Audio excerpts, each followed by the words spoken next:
നമസ്കാരം. പുതിയ വീഡിയോയിലേക്ക് സ്വാഗതം. ഇന്ന് നമ്മൾ കാണുന്നത് ആറ്റുകാൽ ക്ഷേത്രമാണ്.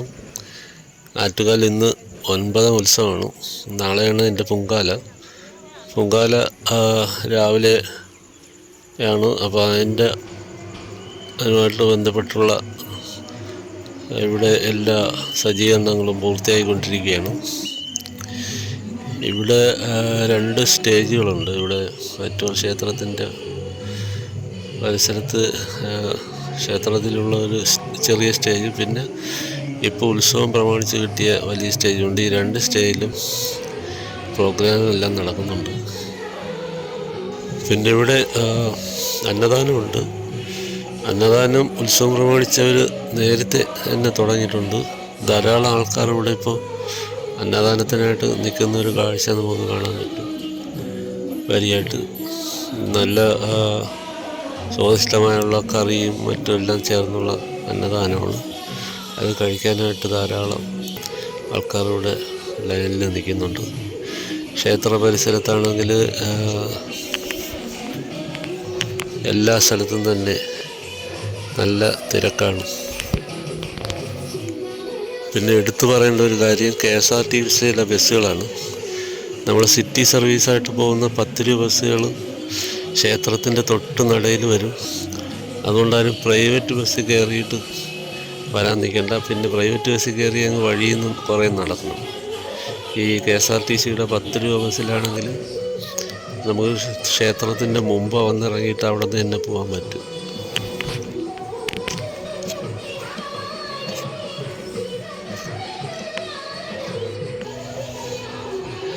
തമ്പാനൂരിൽ നിന്ന് റെയിൽവേ സ്റ്റേഷൻ വഴി പോകുമ്പോൾ ഗണപതാങ്കോലിൻ്റെ അവിടെയും അതുപോലെ തന്നെ പാർത്താസിൻ്റെ ഭാഗത്തും പവർ ഹൗസ് റോഡിലും ആ പാലത്തിൻ്റെ താഴെയെല്ലാം ഏകദേശം ഒരാഴ്ച മുമ്പ് തന്നെ ആൾക്കാർ വന്ന് തമ്പടിച്ചിട്ട് താമസിക്കുന്നുണ്ട് പൊങ്കാലയ്ക്കായിട്ട്. ഇപ്പോൾ റോഡിൻ്റെ സൈഡിലെല്ലാം അവർ കയ്യേറി കഴിഞ്ഞു. പൊങ്കാലക്കാർ വളരെ ദൂരത്തുനിന്ന് വന്നവരാണ്. ക്ഷേത്രത്തിൻ്റെ അകത്തും അത്തരത്തിൽ ദൂരെ നിന്ന് വന്ന ആൾക്കാർ ഇവിടെ പൊങ്കാല ഇടാനായിട്ട് വന്നിട്ടുണ്ട്. ആറ്റുകാൽ ദേവിയുടെ നടയിൽ ഒരു പ്രത്യേകതയാണ്. എല്ലാ വർഷവും സ്ത്രീജനങ്ങൾ വന്ന് പൊങ്കാല ഇടുന്നത്. ഇപ്പോൾ ധാരാളം ആൾക്കാർ വളരെ ദൂര സ്ഥലങ്ങളിൽ, ഇപ്പം അന്യ രാജ്യത്തു നിന്ന് അല്ലെങ്കിൽ അന്യ സംസ്ഥാനങ്ങളിൽ നിന്ന് വരെ ആൾക്കാർ വരുന്നുണ്ട് ഇവിടെ പൊങ്കാല ഇടാനായിട്ട്. അപ്പോൾ അത്തരത്തിലുള്ളൊരു കാഴ്ചയാണ് ഇവിടെ കാണാൻ കഴിയുന്നത്.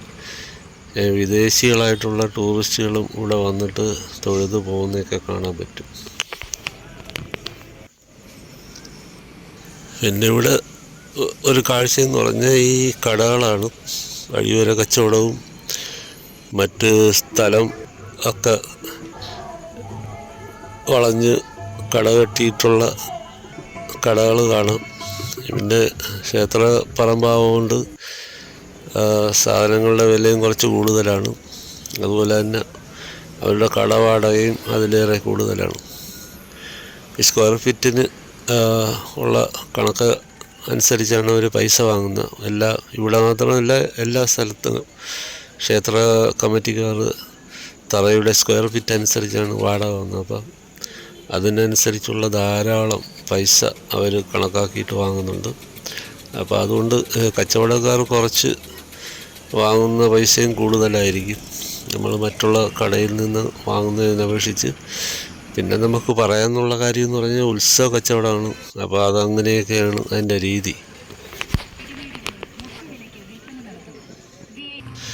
നമ്മൾ തിരുവനന്തപുരം സിറ്റിയുടെ ഒരേ ഭാഗത്തൂടെ പോകുമ്പോൾ പൊങ്കാലക്കലങ്ങളും മറ്റു പൊങ്കാലയ്ക്ക്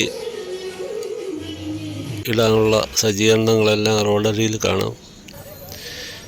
കൂടുതലും ആൾക്കാർ സ്ഥലങ്ങൾ കണ്ടുവച്ച് അവിടെ അടുപ്പ് കൂട്ടി പേരൊക്കെ എഴുതി ബുക്ക് ചെയ്ത് വെച്ചിരിക്കുന്ന ഒരു അവസ്ഥയിലാണ് ഇപ്പോൾ കാണാൻ പറ്റുന്നത്.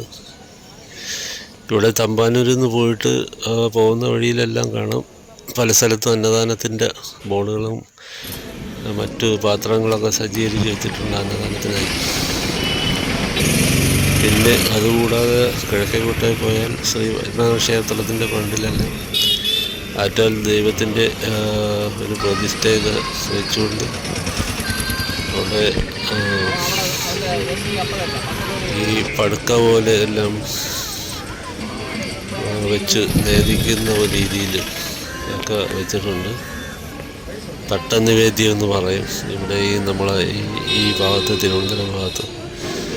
ഇതുപോലെ എവിടെ നിന്ന് വരുന്ന കെട്ടുകാഴ്ചകൾക്കായിട്ട് വയ്ക്കുന്നൊരു തട്ടനിവേദ്യമാണ്. അതാണ് ഇവിടെ കാണുന്ന ശ്രീ പത്മനാഭ ക്ഷേത്രത്തിൻ്റെ ഫ്രണ്ടിലായിട്ട്.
Toronto Central.